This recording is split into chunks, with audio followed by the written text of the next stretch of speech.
Allez, mesdames, mesdemoiselles, messieurs, en direct, en public, à l'occasion de cette dernière ligne droite, la dernière après-midi d'International RFID Congress, j'ai grand plaisir à accueillir à la tribune Dominique Radonde, bonjour. Alors Dominique Radonde, Air France, utilisateur et vraiment, bon, j'allais dire pionnier, mais ça voudrait presque dire qu'il y a une part de hasard. On va voir que là, on n'en est plus du tout à l'expérimentation hasardeuse, mais bien à l'application opérationnelle. Alors, présentation tout d'abord, Dominique. Qui êtes-vous au sein que faites-vous et qui êtes-vous au sein du groupe Air France? Et puis, parlez-nous tout de suite du service Touch and Pass. Dominique Radonde.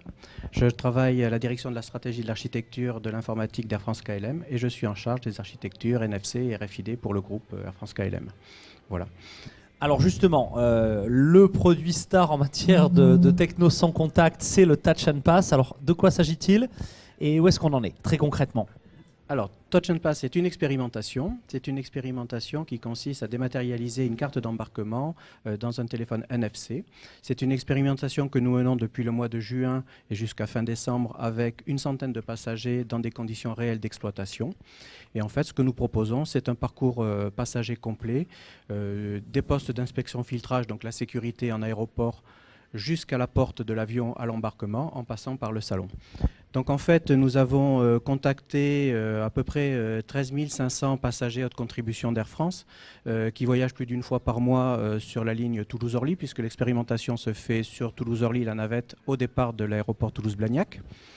Et à ces 13 500 passagers à qui nous avons envoyé un mail les invitant à venir jouer avec nous avec cette technologie, eh bien, nous avons eu 400 réponses favorables de gens qui étaient intéressés pour se prêter à cette expérimentation. Sur ces 400 personnes, une centaine sont allées jusqu'au bout de la procédure d'enrôlement.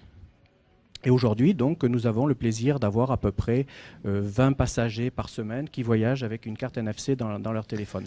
Alors, on va peut-être refaire tout le parcours client. L'avantage avec NFC, c'est que ça va très très vite, ça raccourcit énormément les étapes. J'arrive à Blagnac, je dépose mon véhicule, je sors mon smartphone et qu'est-ce qui se passe, Dominique? Alors, tout d'abord, en fait, le processus commence bien avant. D'abord, vous achetez un billet d'avion. C'est vrai, bien sûr. Vous enregistrez d'une façon classique, c'est-à-dire sur le site internet ou sur votre mobile avec l'application Mobile Air France.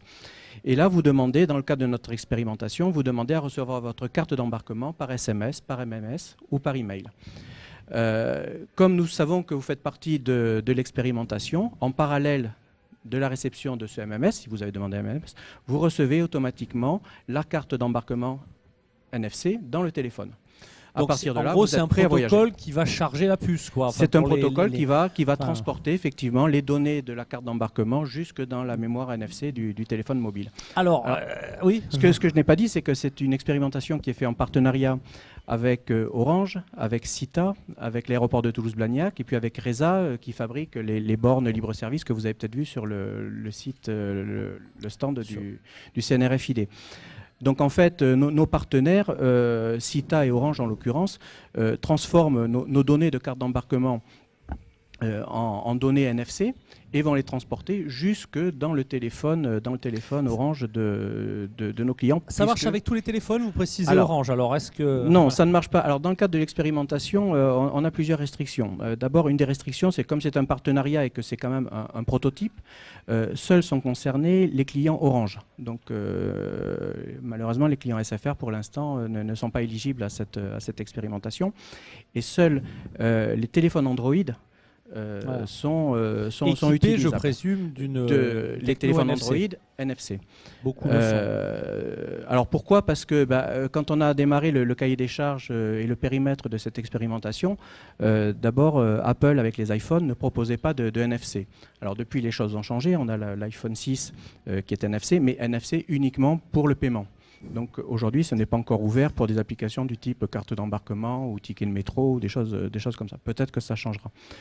Donc en tout état de cause, on travaille donc avec des téléphones Android, des passagers, des clients Air France et clients Orange qui peuvent recevoir donc les cartes NFC.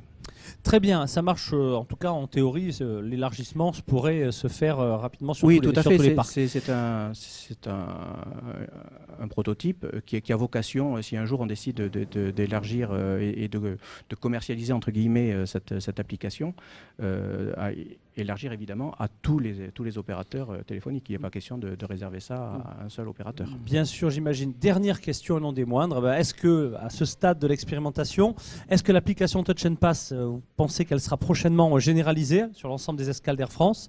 Et puis, est-ce qu'il y a d'autres services aux passagers qui mettent en œuvre, puisqu'on voit bien dans le parcours voyageur, il y a peut-être d'autres services, vous envisagez de déployer? Alors, actuellement, je dirais non, il n'est pas question de déployer massivement cette application. Alors, on va certainement, parce qu'on a des retours positifs et qu'on est quand même intéressé pour avoir encore plus de retours d'expérience et d'apprentissage sur cette technologie, on va peut-être, ce n'est pas encore décidé, c'est un scoop que je vous livre là, mais on va peut-être prolonger de 6 mois l'expérimentation, donc peut-être aller jusqu'à l'été 2015, et sur une deuxième ligne qui pourrait être Toulouse-Roissy. Pourquoi aujourd'hui on ne pense pas généraliser ce service? Bien parce que dans l'industrie aérienne, on n'est pas tout seul, on a des tas de partenaires avec lesquels il faut travailler, les aéroports dont nous sommes clients, l'aéroport de Paris, l'aéroport de Toulouse. Donc d'abord, il faut que les aéroports soient équipés de bornes NFC, d'antennes. Nous, on est une compagnie à vocation internationale, donc toutes les grandes escales du monde doivent être équipées. Donc là, on parle déjà d'international. Donc ça veut dire qu'il faut qu'on ait un système normalisé au niveau mondial.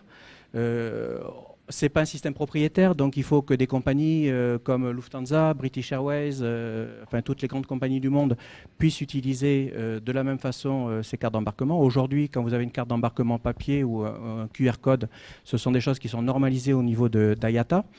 Et donc c'est un dossier que IATA devra prendre en main et donc la communauté internationale devra s'emparer du sujet et développer la norme qui va bien pour que toutes les compagnies... Au niveau d'IATA, il y a quand même une sensibilisation, on est au début du début? Il y a une sensibilisation et j'ai déjà eu quelques contacts sur le salon aujourd'hui où on dit oui, il va falloir monter un groupe de travail certainement pour discuter de ces sujets. Comme quoi, ce rendez-vous, s'il fallait encore en montrer l'utilité, est avéré. Alors, je ne vais pas vous garder plus longtemps. Pour ceux qui suivent l'émission, ils auront peut-être envie d'en savoir plus. Mais ceux qui sont avec nous ici même, sur le site du Pullman de Marseille, dans quelques minutes, vous allez commencer votre conférence. Ça se passe en quelle salle, Dominique? Ça se passe à l'amphithéâtre et c'est à 14h30. 14h30, un temps fort à ne pas manquer. Merci d'avoir trouvé du temps pour venir nous retrouver ici même sur le plateau de l'International RFID Congress. Merci, avec plaisir. Dominique Radonde, Air France.